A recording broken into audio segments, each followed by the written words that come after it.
Hi everyone, happy African Heritage Month. My name is Chloe Margolian. I'm Akeelah Brown, and in this video, we will be exploring the West Hants Historical Society's material archives with a focus on Black history.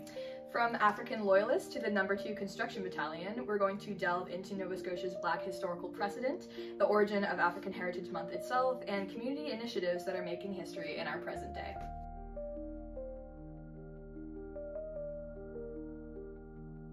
In Canada, African Heritage Month has its origins in Toronto, where in 1978, the Ontario Black History Society was formed.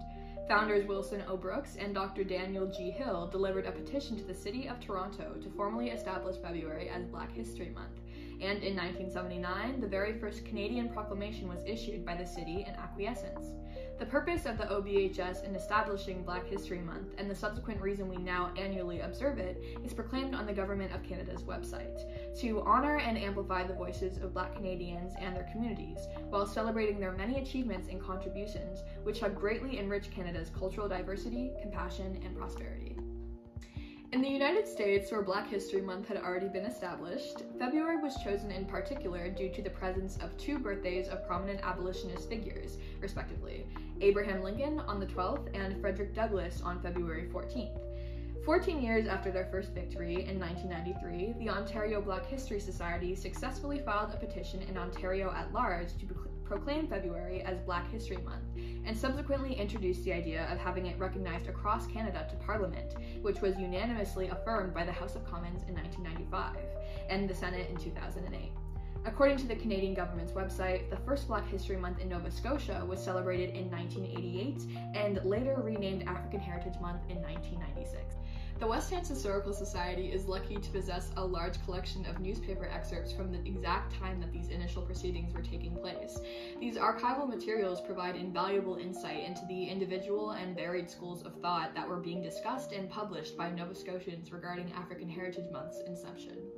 Take, for instance, this 1992 article written by Raymond Sheppard for the Chronicle Herald that very well could have been written today for the relevance of its content and the eloquence of its composition. It's titled "The Challenge to Tell Us More of the Story," and comprehensively addresses the need for African Heritage Month directly, and in Nova Scotia specifically. From the first line, Sheppard engages with a question that's historical provenance unfortunately reaches into today. He introduces the question. Some people continue to wonder aloud, while others wonder to themselves, why is there a Black History Month? And then he deftly addresses it. There's a need for it. The need to realize, understand, and appreciate the reality of the wide scope of the Black people's existence. Black History Month highlights and celebrates past Black accomplishments, and provides a focus on present Black strides. These highlights are important in understanding the past, determining the present, and planning for the future. Sheppard highlights a need specifically in the education sphere, stating, Black students in the Nova Scotia system are not presented with a realization of the grandeur of their heritage, except for a few pages in one history book, with a passing mention of the evils of the slave trade and another to the courage of the Underground Railroad. One will find little material that would give Black students and others a sense of Black heritage. And while Nova Scotia has taken strides since the 90s to rectify this harmful lack, several Black Nova Scotian education advocates, such as Wendy Poitras and Karen Hudson, in the 2020 CBC article linked in the description, maintain that there still remains a significant lack of curriculum devoted to Black history and Afrocentric perspective in the province. Once again, African Heritage Month proves to be a crucial supplement to the empty spaces that these shortcomings in institutional curriculums lack, and the emphasis it places on lesser-known aspects of Black history. Another artifact here at the West Hants Historical Society that plays an extremely useful role in elucidating early aspects of African Heritage Month celebration in Nova Scotia is this special edition newspaper of the Chronicle Herald and Mail-Star, made for Black History Month in 1993, titled Afro-Nova Scotian Portraits.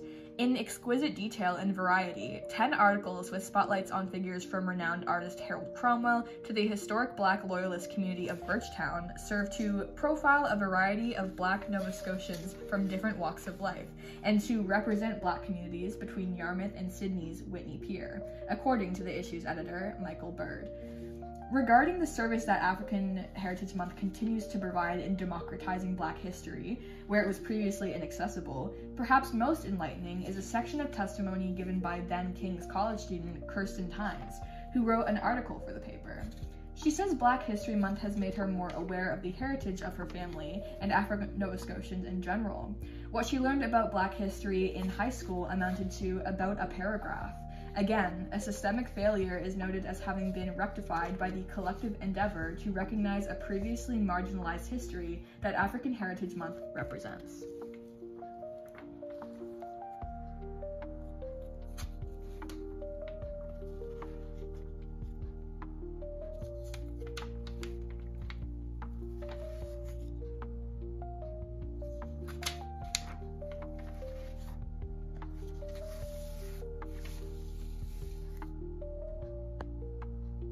Additionally, in 1993, the West Hants Historical Society itself held its annual Heritage Banquet in February with a focus on Black history. Check out this photo from that night. Featured from left to right are MC Percy Paris, historical researcher David States, guest soloist Yvonne White, WHHS President Veronica Connolly, and current volunteer John Wilson, then Vice President at WHHS. As evidenced by the artifacts examined here, there is a history within the history that African Heritage Month seeks to promote, one of information, education, and extensive thought put forward by Nova Scotians and the establishment and shaping of the commemorative month as we know it today. Here at WHHS, we are committed to not only preserving the artifacts that document this history, but creating them as well, as evidenced by the project undertaken last summer by Akeelah.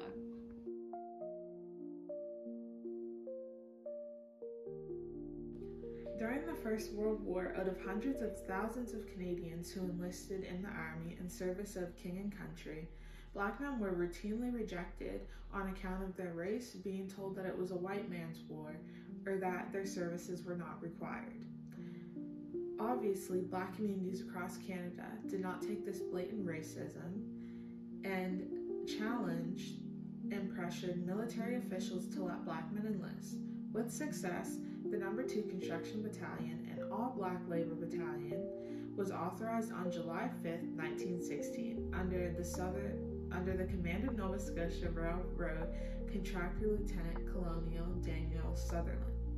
Although headquarters were initially based in Pictou, they were moved to Truro that September, with detachment operating in Windsor, Ontario, from September to March of 1917 for soldiers recruited in Ontario and Western Canada. As for what the West Hants Historical Society has in the archives, highlighted in the No. 2 Construction Battalion, here we have a newspaper excerpt from 1993 highlighting Black History Month, which features an insignia of the No. 2 Construction Battalion. In March of 1917, the battalion sailed overseas with 595 men, 7 of whom were white, including those with the 2 highest NCO positions in the unit, and 19 officers, only 1 of whom was Black, Reverend William Andrew White. Upon arriving in England, the War Office did not allow the battalion to cross over to France, and so the group was reformed as a labor company of 500 men, with the remaining staying back in England to serve as reinforcements.